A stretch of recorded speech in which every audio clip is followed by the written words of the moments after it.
Laws of electromagnetic induction. This section will cover the Lenz law, then followed by the Faraday's law. Both these laws are used to study the electromagnetic induction of a coil, may be circular or square. Lenz law. Lenz law states that the direction of the induced current is always such to oppose the change producing it. Say, for example, we have the magnet that's moving into a coil, then the induced current in this case will flow in such a way as to create a north pole in order to repel the magnet. And if the magnet is moving away from the coil, then the induced current flow now will switches its direction in order that there's a south pole so as to attract the magnet that is moving away. Faraday's law. Faraday's law states that the induced EMF is directly proportional to the rate of change of magnetic flux linkage. And Faraday's law can be expressed using this equation. It is important to note that your induced EMF and your flux linkage are not in the same phase.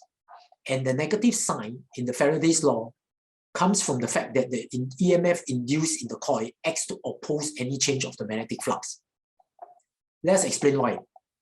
So when the flux linkage is decreasing, the induced EMF is positive as direction of the current flow creates the field strength to strengthen the collapsing existing magnetic field. This is as exemplified here when the magnet is moving away. Conversely, when the flux linkage is increasing, the induced EMF is negative as direction of the induced current flow creates magnetic field to oppose the strengthening existing magnetic field. So this is as exemplified in this example. Finally, from Faraday's law, we're now able to examine the factors that can help us generate a larger induced current. For example, in this case, we can do so by having more turns in the loop. Next, we can do so is by increasing the magnetic flux density, and we can do so by using a stronger magnet. We could also induce the current by ensuring that the rate of change of the magnetic flux leakage is higher by increasing the speed at which move the magnet towards the loop. Let's take a look at an example.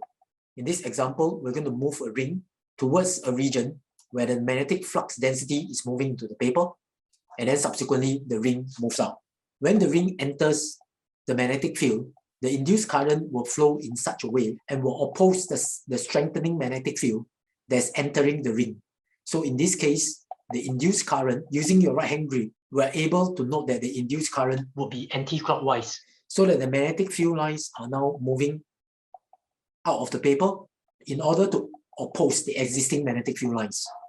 And after the ring has fully entered the region, you will find that there will be no induced EMF in the movement through the uniform magnetic field, since the magnetic flux linkage remains constant. And in the final part, when the ring is exiting the uniform magnetic field lines, the induced current will now flow in the clockwise direction, such that the induced current flow will generate a magnetic field lines that goes into the paper so that it can strengthen or reinforce the collapsing existing magnetic field lines passing through the ring. In the next example that we actually have a magnet that's falling through a solenoid. Using a voltmeter connected between the point A and B, we will be able to obtain the induced EMF that's generated. When the magnet is dropped and as the north pole enters the top of the solenoid, it will generate an induced EMF, E1. And the direction of the induced current flow will be such as to oppose the north pole entering. Subsequently, when the magnet is inside the solenoid, the induced EMF is zero, since the flux leakage is constant and no longer changes. And finally, as the magnet exits the solenoid, we need to note that the speed at which the magnet exits the solenoid is higher than the speed of the magnet when it enters, due to gravitational field strength. Therefore, because of this, we expect the rate of change of magnetic flux linkage to be higher. Hence, the induced EMF will be larger. And it is also important to note that the induced current now will flow in the opposite direction as compared to when the magnet initially enters the solenoid. This is because the induced current flow will generate a polarity at the solenoid so as to attract the magnet rather than repel the magnet when it first enters.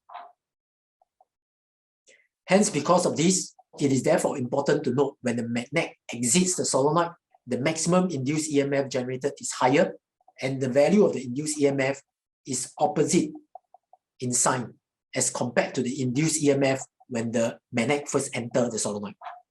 Rotating coil in the AC generator. In the AC generator, a coil is constantly being rotated in the presence of a uniform magnetic field. Let's take a look at the flux leakage. The flux leakage will be BAN cos theta, where theta is the angle between the magnetic field lines, where theta is the angle between the field lines and this dotted line, which is perpendicular to the coil. Once we have the flux leakage, we can actually substitute it into d phi dt, and we can do a differentiation to end up with the expression that the induced EMF is BAN omega sine omega t.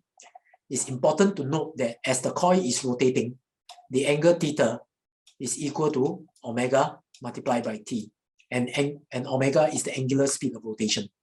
So it's important to note that the peak EMF is BAN omega. Let's take a look at some examples. So initially, the coil is in this position, which is directly perpendicular to the field lines. But when the coil rotates 90 degrees, it will be in this position, and substituting theta as 90 degrees, we will be able to conclude that the induced EMF is at its peak. And hence, by looking at the graph, we have represented the magnetic flux leakage with the full line graph versus the induced EMF, which is the dotted line graph. In this case, when the angle is at 90 degrees, is when it is at its peak. And when the angle is actually 270, it is also at its peak.